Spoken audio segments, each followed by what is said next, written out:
Tout a commencé, si je puis dire, le 1er juin 1885.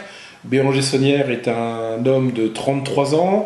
Il a fait évidemment le cursus, théologique qui le conduit à être prêtre, c'est-à-dire séminaire, petit et grand séminaire. Il a été ordonné. Il a été d'abord vicaire à Alette-les-Bains, qui est un village dans la Haute-Vallée de l'Aude, assez proche de Rennes-le-Château. Puis, il a été nommé dans un village, très éloigné et très reculé, qui s'appelle Leclat, ou Leclat, suivant la façon dont on le dit. Et il y est resté 3 ans, et enfin, son évêque, Monseigneur Billard, va le nommer à Rennes-le-Château. Alors ça, c'est quelque chose qui a dû énormément lui faire plaisir, parce que Béranger Saunière est un enfant du pays. En effet, il est né en 1852 dans un village proche de Rennes-le-Château, au pied de Rennes-le-Château, qui s'appelle Montazel. Son père en aura été, le maire, mais aussi il aura été le régisseur du noble local, si je puis dire, le comte de Casmajou, qui était une famille occitane très ancienne. Donc Béranger Saunière revient plus ou moins au pays, et il est certain que, étant petit, il courait sûrement déjà avec ses copains dans la garrigue pour aller chercher les fameux trésors que l'on racontait dans les veillées du soir, sûrement en hiver, lorsque l'on mangeait des châtaignes et que l'on n'avait pas grand-chose à faire dans ces moments creux de l'année pour le monde agricole. Donc Béranger Saunière arrive dans ce village le 1er juin 1885, et il y arrive dans un contexte historique très particulier. Nous sommes dans les années où la République est encore extrêmement fragile, et il y a un combat très violent entre, les radicaux socialistes et les monarchistes, car évidemment, les premiers souhaitent que la République soit maintenue sur la France et qu'ils ne veulent surtout pas du retour de la monarchie.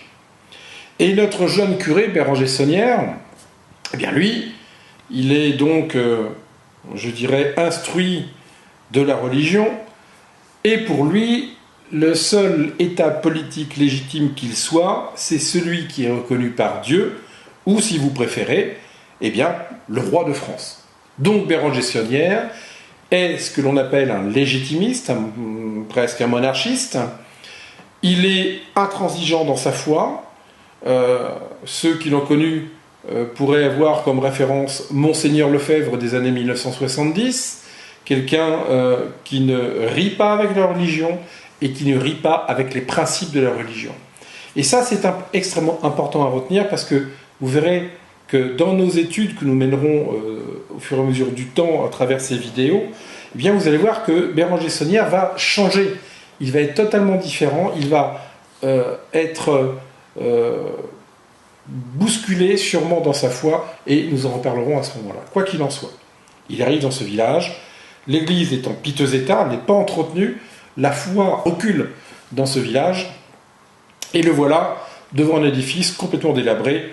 Il pleut sur les ouailles durant les offices, les vitraux sont crevés, la toiture est percée, et l'église est vraiment en très mauvais état. Il faut quand même se rendre compte que l'église date du 8e siècle. Elle a eu quelques restaurations qui ont été faites, mais quand on dit les restaurations, c'est plutôt de l'entretien. Donc on est sur des éléments très anciens. Et notre Béranger Saunière, lui, arrive et découvre, le lieu dans lequel il va devoir officier. Il va malgré tout s'organiser pour pouvoir dire la messe, faire en sorte que les gens puissent venir. On peut penser qu'il donne un coup de balai, qu'il nettoie. Et finalement, il va réussir à dire la messe du haut d'une chaire qui est, semble-t-il, en piteux état, plus ou moins branlante, mais bref, il y monte et il fait ses prêches. Et l'un de ses prêches est resté, si je puis dire, dans les annales, puisque l'année 1885 voit au mois de novembre les élections législatives qui arrivent.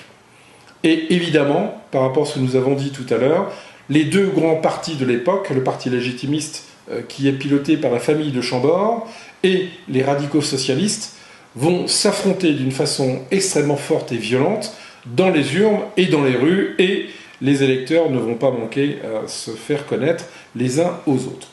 Eh bien, notre ami Saunière ne trouve pas mieux que le jour d'un prêche, le dimanche avant les élections, eh bien de demander aux femmes qui sont présentes, parce que dans cette église il y a plus de femmes que d'hommes, de demander à ces femmes d'influencer le vote de leur époux pour qu'ils votent pour le parti monarchiste, parce que le parti radical socialiste, eh bien c'est le diable.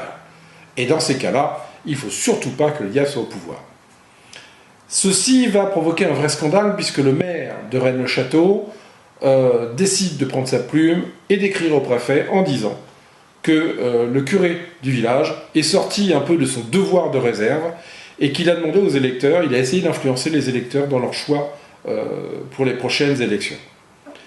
Ça fait, comme on dit, ni une ni deux. Le préfet lui-même prend sa plume et décide de suspendre Béranger Saunière de tout salaire pendant une durée illimitée. Et voilà notre jeune curé qui se retrouve sans le sou, donc impossible de vivre si je puis dire. Et son évêque, apprenant cela, puisque c'est l'évêque qui va donc redonner cet ordre, l'ordre du préfet à notre jeune curé, eh bien l'évêque va décider de protéger un peu son jeune prêtre, et il le prend sous sa coupe et le fait venir à Narbonne, où il va aller au séminaire pour enseigner et pouvoir donc toucher un pécule lui permettant de vivre d'une façon plus décente que s'il était resté au village sans aucun sou.